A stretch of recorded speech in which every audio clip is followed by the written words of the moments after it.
Welcome, everybody. It's Soundbites, a part of the Album Mode podcast, where we're talking about the music, the culture, and the internet, and how those three things intertwine to create the music culture that we have today. My name is DeMar Grant, a.k.a. King Grant, a.k.a. The Bunny. And I'm here joined by my esteemed co-host, co-creator, Adriel Smiley, a.k.a. AdrielSmiley.com, a.k.a. The Godfather, a.k.a. Mr. Smiley. And Adriel, we are back. And we're talking about one of the things that are most important to us, TikTok. Yes.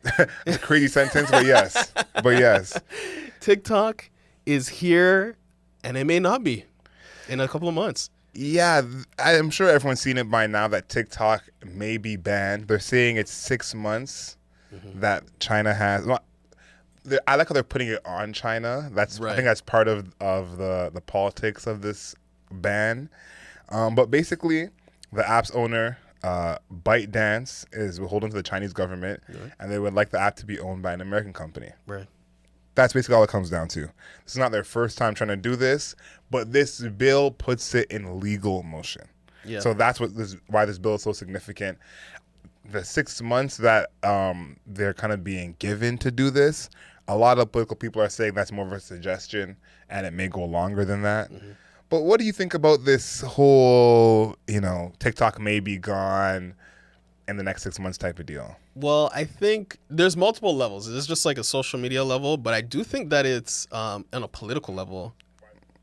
On a political level, it's the U.S. trying to strong-arm China into selling one of its most profitable assets. The audacity. Yeah, it's like, could you imagine if China's like, if you don't sell Facebook to a Chinese company, we're just blocking it, right? Or if even if somewhere in France did some shit like that, it would be crazy, right?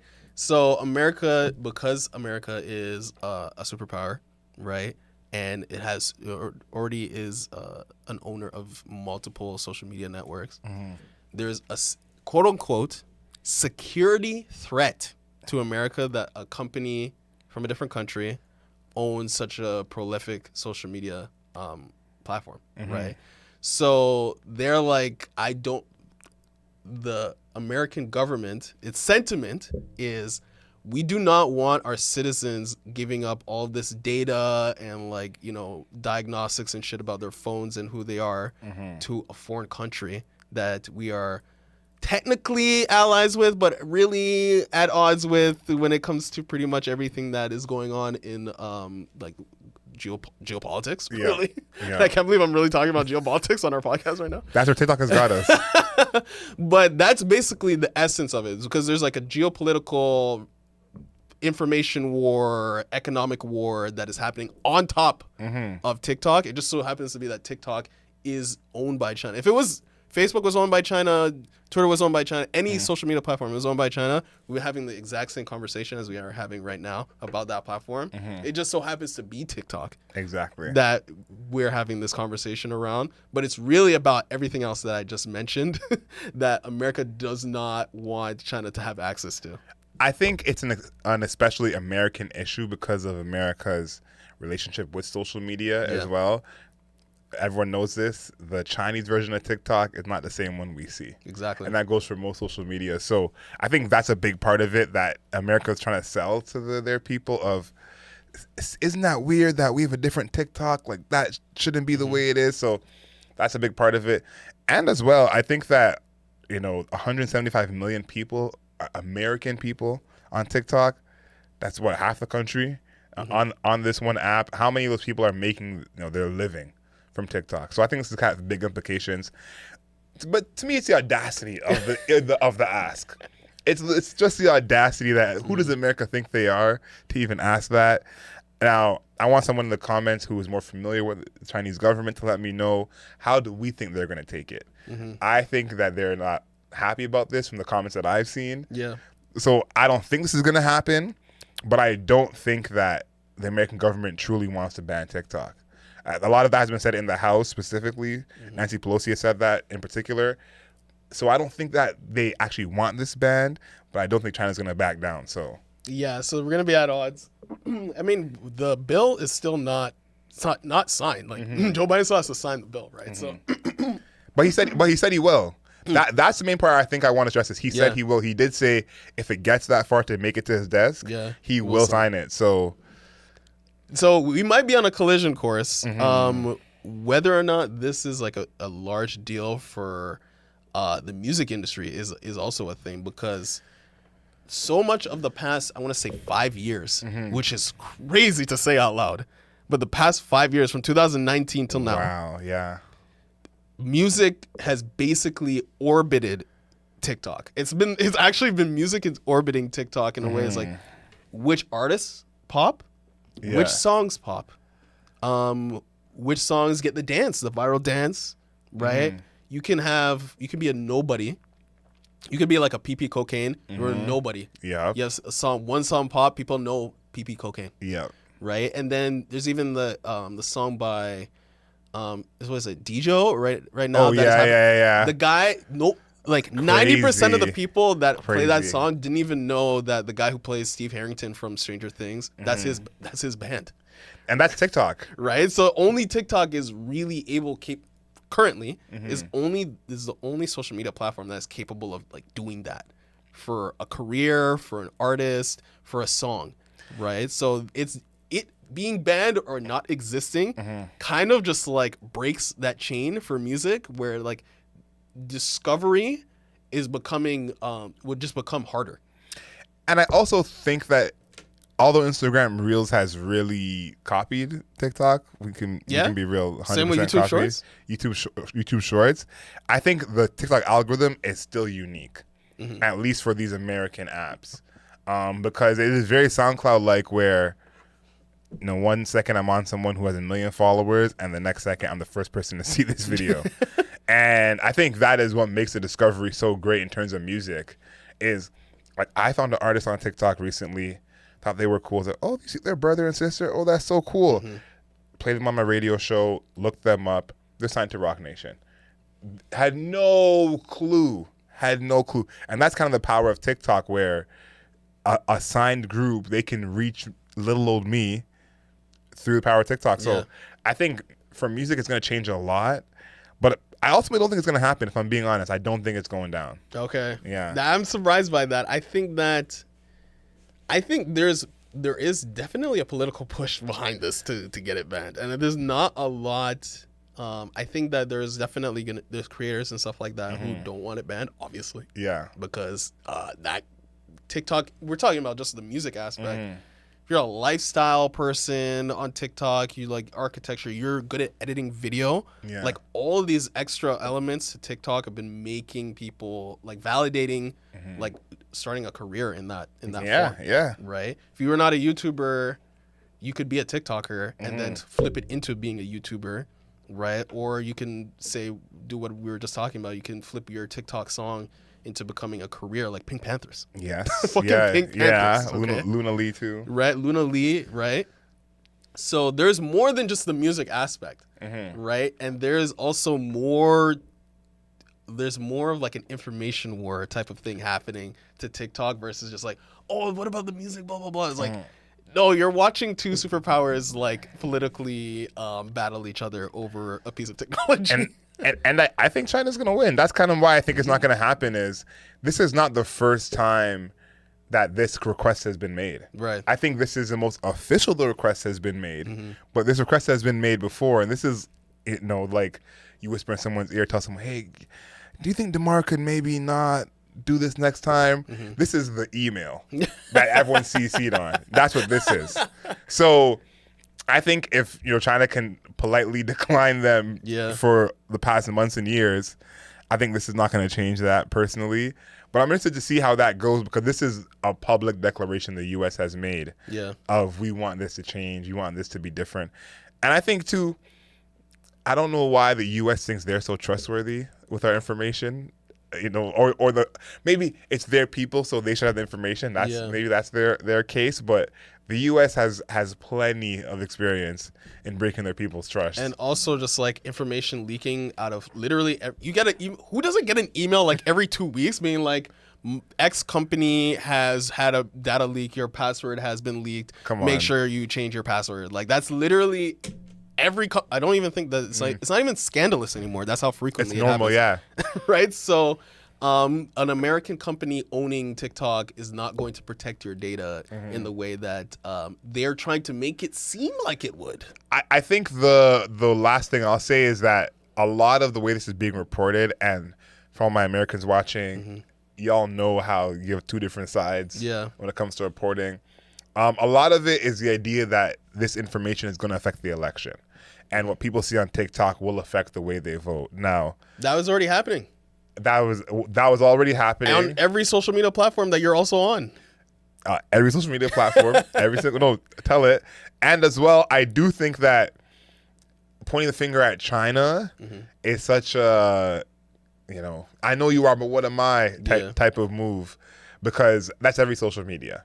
And I don't think the TikTok audience in particular is the audience that you're really worried about politically. But I think it's interesting that that's the case that's being made. I wonder how much this will kind of play in the election is my next question is, are we going to see, well, I don't know if we're even getting the Joe and DT debate. Yeah. But if we do get a Joe and DT debate, will this be one of the topics? I would love to see 2 80-year-old white men try and talk about TikTok. And 20-year-old people using TikTok. Like, how are we not excited for that part at least? I'm excited to see what references they draw from TikTok, because I think this will be a talking point during the campaign. Now we're using words like campaign on the Album Mode podcast. But I do think it will be a topic that comes up where I wonder which TikToker Joe Biden is going to reference as a reason to keep TikTok, and same for DT. So that's what I'm here for. I'm here for the shenanigans, because I ultimately don't think it's going to happen. I think this may seem small for some people of, it's just social media. Who cares? Just let someone else own the company. China doesn't give me weak.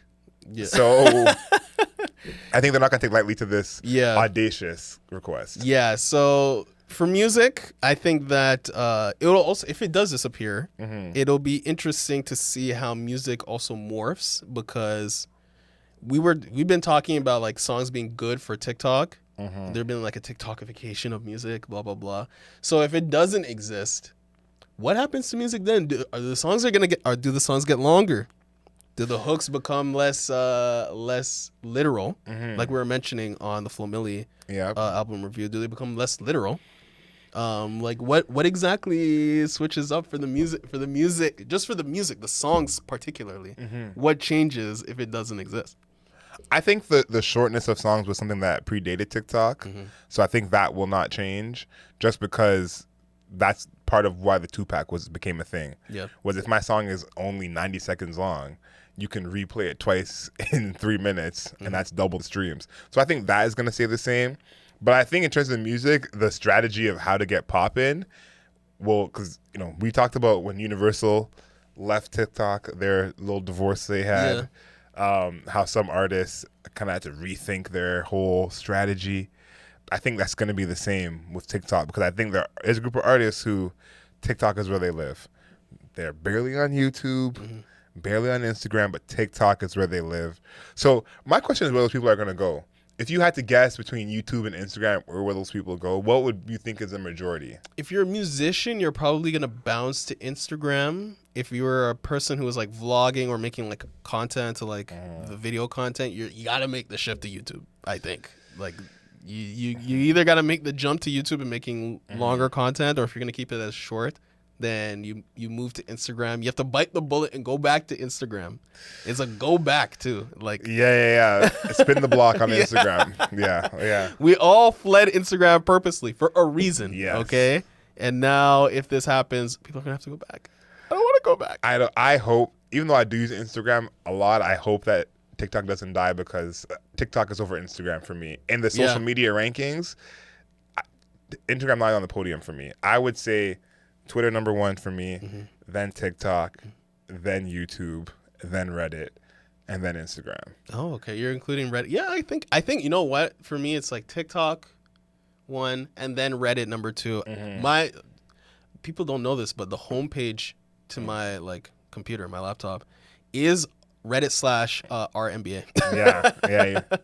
So I am definitely on Reddit, but I'm definitely like a TikTok first person, I think. And then maybe, unfortunately, Twitter. Like I'm trying to I'm trying to. You don't like Twitter anymore? I'm trying to de-rank Twitter for my life. I love Twitter. Yeah, I'm out on Twitter. I used to hate the FYP page, and I'm starting to love it now. Yeah, I've gone back and forth, but I'm like now there was a sequence of events on Twitter where it was just making me so upset. Where I'm just like, you know what? I'm just out. Fair. It was the first time I deleted the app off my phone. Wow, I do remember this happening. I deleted the bookmark in my. Wow, on your list. It's actually, but it's just straight gone now. Like You didn't even bring it back. Nope. I have to type in Twitter every time on my laptop. I still have X as my little one of my little bookmarks. It's one of my home pages. But before we get into the real meat of sound bites, because there's some big news. I loved Twitter for that day where all the men were holding their babies. Oh yeah, in different ways. That was funny. Yeah, that's a Twitter thing that you'll never find somewhere else. That's what Twitter is for. So still love Twitter for that. But we had some great news or some bad news depending on where you lie. Yeah. Tell us about it. All right, so Jamaican artist, Jamaican dancehall star, superstar, Vybz Kartel has won an appeal over his murder conviction. So this guy, Vybz Kartel, Jamaican superstar, as I mentioned, he is basically, I want to say maybe like the Drake or Jay-Z of dancehall music. Yeah. You said Drake, but I'm like, maybe it's closer to Jay-Z. I don't know. He has the longevity of a Jay-Z, Yeah. but the hits of a Drake. Right. So he was basically, the best way to describe it is he was convicted of murder for, or he was convicted, I don't know if it was murder. Murder, yes, Yeah, it was murder over one of his associates, that the article likes to say. Over his associate Clive Lizard. Clive, first of all, one of the most Jamaican names. Clive. Clive is one of the most Jamaican Yeah, names it's out. up there with like a Leroy. And a Winston. Yeah. and a Delroy. Yeah, like Clive is up there. Clive Lizard Williams, whose body was never recovered, which is crazy. Yep. Jamaica's a small island, people. So after a 64-day trial in Kingston, which was again one of the longest in Jamaican history, he was convicted with I think two or three other people Yeah. in 2014. So, and he was supposed to get life in jail. But then he recently mounted an appeal, and they actually won that appeal. Yep. So now, who knows what's gonna happen is everybody's question. Now what's gonna happen? Is he getting out? Is he staying in? Right? The lawyers basically argued that there was a trial, like the trial was like mishandled, right? Like basically like a mistrial. Yeah. And allegations, like allegedly. I want to say allegedly for the sequence. Allegedly. Allegedly, one of the jurors was offered 500,000 Jamaican dollars, which is $3,000 American, to fellow jurors to not return guilty verdicts, right? So there was this whole like sequence of somebody was getting bribed, or were they not getting bribed? Did he actually kill that person? We never seen the body. A lot of moving parts that nobody knows about. And now we're even at the point now where this appeal has happened. They won the appeal, right? And they've sent the case to the appeal court, and they're deciding whether or not they should stand trial again. Nobody knows if he's even standing trial again. Nobody knows what's going to happen now. Yes. So this is where we are with Vybz Kartel. Are you happy he's getting out, allegedly, maybe, possibly? One last thing. Okay. The court of Jamaica is going to decide whether he gets out. Okay. So it's up to them to decide whether they're gonna redo the trial, Yeah. or he'll just get out. It's basically their Supreme Court. Yeah, their version of the Supreme Court. Yeah. Yes. I'm happy he's gonna get out. You're happy I hope he's gonna get out. Okay. Yeah, this is Vybz Kartel, man. Like, I don't know. Like, Vybz Kartel, for those who are unaware, is the Drake of dancehall in the craziest way. Like, he has songs that he's released in the past few years from jail that I'm sure you hear at the club today. Yeah. And there's no other version. To me, what I compare him to is like a Burna Boy. Like, Vybz Kartel, we can't say for sure, of course, but if he had not gone to jail, that was his trajectory of being the dancehall version of Burna Boy and collabing with the Jay-Z's, the Eminems, the Drakes, and kind of crossing over, to the other side. So I want to see him get that chance. I think Vybz Kartel, talent-wise, is one of the best. Yep. One of the best. Can sing, can rap, lyrical dexterity, and I want to see him get that shot. So I'm happy he's gonna get out because Allegedly, maybe, possibly. Fingers crossed. Fingers crossed. Free vibes. Free vibes cartel. Yeah, I think this is probably in a musical sense a positive. Okay, I'm trying to frame this correctly. In a musical sense, it would be a positive if he got out, but he allegedly possibly maybe killed somebody and their body just disappeared. I feel like people are glossing over that, like the person's body gone. Like, this is a Jamaica, bro. Like, the island is small. Like, I want to emphasize the island is small. Not small enough. People are just, you can't just disappear people and people don't notice. Sure you can. So he is now, I would say, I'm trying to like connect this. It's kind of like a Young Thug. It's like, do we want Young Thug out? Yes. But did he do those things? Allegedly, maybe, possibly? I think the best example is like Drake. Like if Drake somehow was in a RICO and went to the bin, Yeah. everyone would have no problem with Drake getting out, Yeah. almost regardless of what he did. That's what vibes like. If anyone is seeing these jokes online, TikTok, Twitter, Instagram, and you're not getting these Vibes Cartel jokes, that's the joke. Yeah. That he's that level of artist where murder who? Yeah. Murder what? Like, so I personally I do want him to get out for the music. Like, again, I don't know him personally. Don't know what he's done or hasn't done, allegedly. But for the music, I think that when that whole dance hall reggae influence in pop came, you know, I think was someone who would have really benefited from that and been a name in that. Collab with Drake would have been fantastic. And when you think about someone like Popcorn, who I would say has benefited the most from that era of dancehall in terms of still being relevant today, Vibes is just a whole different type of deal. And so to me, again, he would be battling with the DeVitos and the Burna Boys and the Wiz Kids, and be probably the biggest artist in Jamaica, honestly. So You think so, even now? I want to get that shot because I think that this murder allegedly happened in 2011. Yeah. And even before then, he wasn't really allowed to travel. Like, I know Jay-Z said that he had a song with Vybz Kartel that never came out because of this trial. So I think if he was already working with the biggest artist at that time when he was about to go to jail for murder, I think now there's going to even be more of a groundswell. We'll have his pick of the litter. You know, artists will come out of retirement basically to do a song with Vybz Kartel.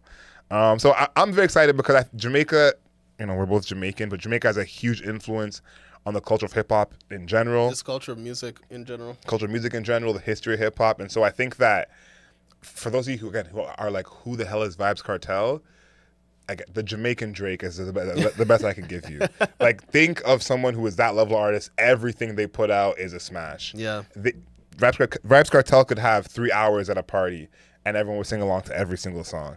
And for him to get that shot to take it to the next level as a Jamaican artist, as a dancehall artist, I think there hasn't, because I think there's been a spot missing. I thought about that a lot when the Bob Marley movie came out recently, of who's that Jamaican artist who can technically capitalize on all the influence that Jamaica has. And Popcorn, I don't think really is that. Shaggy, well past his prime. Sean Paul has a whole different haircut these days. So the actual answer really should be Vybz Kartel. Yeah. And the fact that we might get that chance, I'm here for it. Yeah, I think that era of the 2010s was he missed basically like the globalization of his sound. Yeah, of that sound. And he's kind of missing the globalization of like Western music, like big time. Like, obviously Western music was always popular. Michael Jackson existed. Yeah. Right? But now Western music, like, again, Drake is from Canada. Yeah. And he's like one of the most popular artists on earth. And then there's like your Taylor Swifts and stuff. But then you also had like people, you also have like Adele. So like the largest artists are now not just sprouting from one country, they're actually sprouting from multiple different countries. But then there's like crossover between, you know, artists from every country now. Yeah. You know, like, remember when we talked about Pink Panthers, we were like, oh, you know what this sounds like? We talked about Pink Panthers and New Jeans, and we're like, it would be sick if this British artist, UK garage artist, and this K-pop artist group collabed. We think that would be a good fit. So those type of like international crossovers, or something that are like really He's, recent. He's missed all and that. he's gonna miss. Yeah, he's gonna miss every part of it. So The person I think of a lot, and Yeah. this is a crazy name to say, is Ed Sheeran.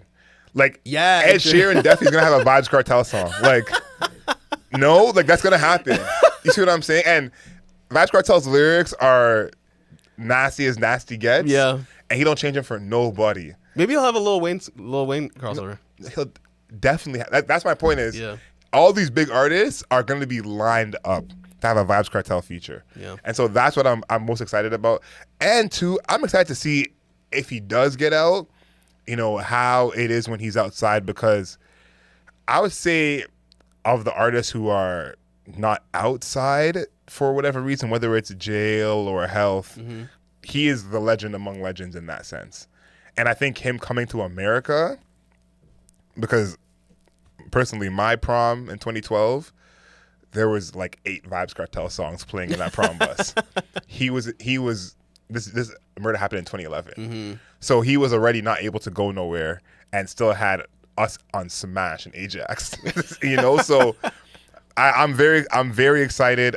I'll say personally, if Vibes Cartel comes to Toronto, you will see me at the show. You'll be there. You will see me at the show. Thank you everyone for watching. All the Vibes Cartel fans in the comments. I'm with you. Shout out to the Vibes Cartel fans. Shout out Jamaica, one of the most important countries when it comes to Western music, legitimately. World music. Yeah. Remember the people that invented hip hop were Jamaican. Yes. Those people were Jamaican. Yes. So thank you everybody for tuning into Album Mode Live. We are Yes, live, baby. yes. It's the first ever version of Album Mode where it's live. Hopefully we get to do some more of these. This is a big week for us. Our first video double. Now we're doing the live version. What the hell's happening? Tap in. Yeah. Tap in. That's all I can say. Yeah, you should be in because why not? Album Mode is on its way to the top, and this is just you're watching the fledgling version of it. So thank you everybody for tuning into Album Mode. Make sure you, I guess you like our live stream. Yes. Comment. I want to see people in the comments. Subscribe to Album Mode. You know, you can follow us on all social media. Follow us at Album Mode on Twitter, at Album Mode on TikTok before it's gone. Yes. Before it's gone, everybody. Yes. At Album Mode on Instagram, at Album Mode Pod on Instagram, sorry. And make sure you are just make sure you're just like following, man. Because this is again the fledgling, the very beginning of the greatness. Yes. Make sure you're on board for when we blow up and we're acting like we don't know nobody. But we'll remember you. Calling it now. Yeah. All you New Jeans fans, you Last Dinner Party fans. Yeah. We remember you. We will remember you. Shout out to the exactly. The New Jeans fans, the Last Dinner Party fans, Even the Kanye fans. maybe and then the Nicki Minaj fans that jumped in. You know, Yes. all those people who got in here early. The what's Homeboy's name? I hate that I forget his name because his fans hated our review of him. Oh, Lil Skies. Lil Skies. We love the Lil Skies fans. The Lil Skies fans from way back in the day. Wow. Shout out to you and the Yeet fans. Yes. I see you. Thank you everybody for tuning in for Album Mode and the soundbites portion of Album Mode, where we're talking about the music, the music, the culture, and the internet, and how those three things intertwine to create the music culture today. Adriel, thank you for showing up today, and make sure you know yourself and know your worth. Later days.